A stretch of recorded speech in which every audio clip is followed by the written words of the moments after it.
Whenever you are ready, Becca, you can begin. Babies are dying all over the world due to one serious disease. SIDS is a very rare but serious disease that affects children ages 0 to 12 months of age.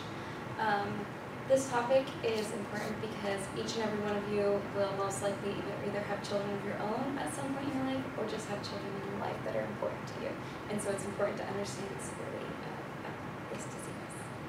After working in child care centers for 5 years, I have been adequately trained and very well informed on the risks of this condition and ways to prevent it.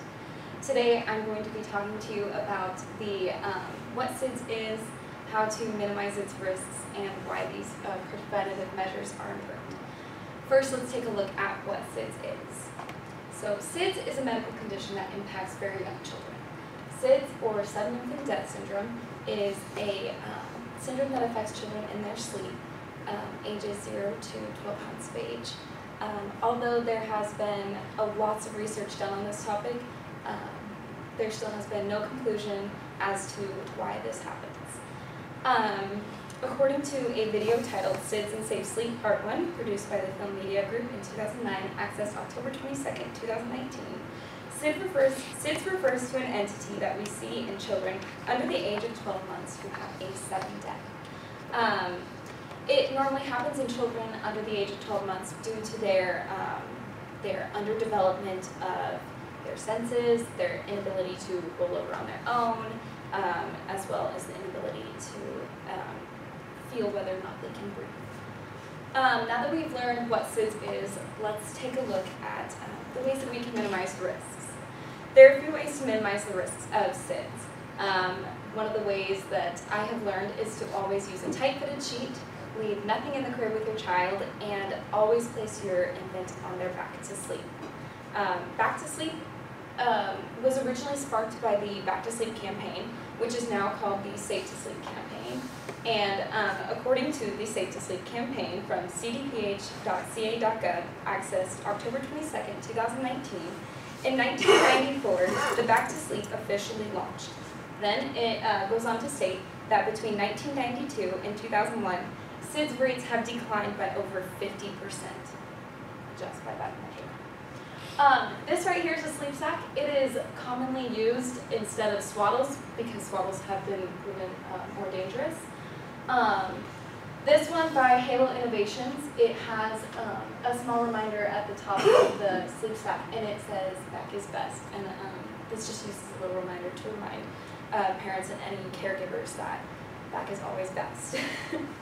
Now that we have learned some ways to minimize the risk of SIDS, and this is an infant who is safely asleep in her playpen. She has a tight-fitted sheet. She is placed on her back, and there's nothing in the playpen with her. Now that we have talked about the risk, or how we can minimize the risk of SIDS, let's talk about why these precautions are even important. So these precautions have prevented multiple infant deaths, and you may be wondering how.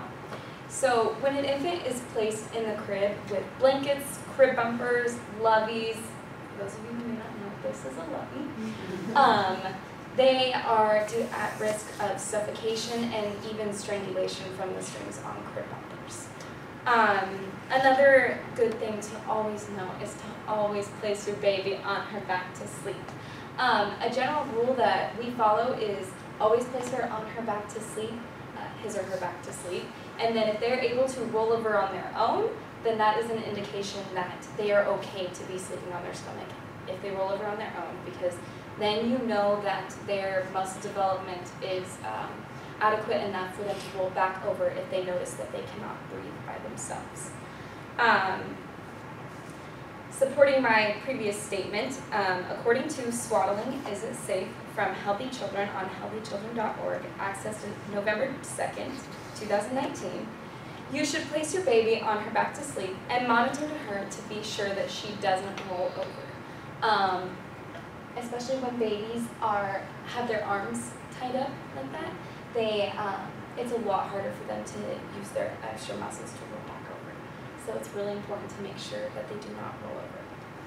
I was really glad to inform you guys on a topic that I work closely with every day. I I hope that you have a better idea of what SIDS is, how to prevent, minimize the risks, and why these preventative measures are important. And I hope that they can help you in your future or with your children now. Thank you so much.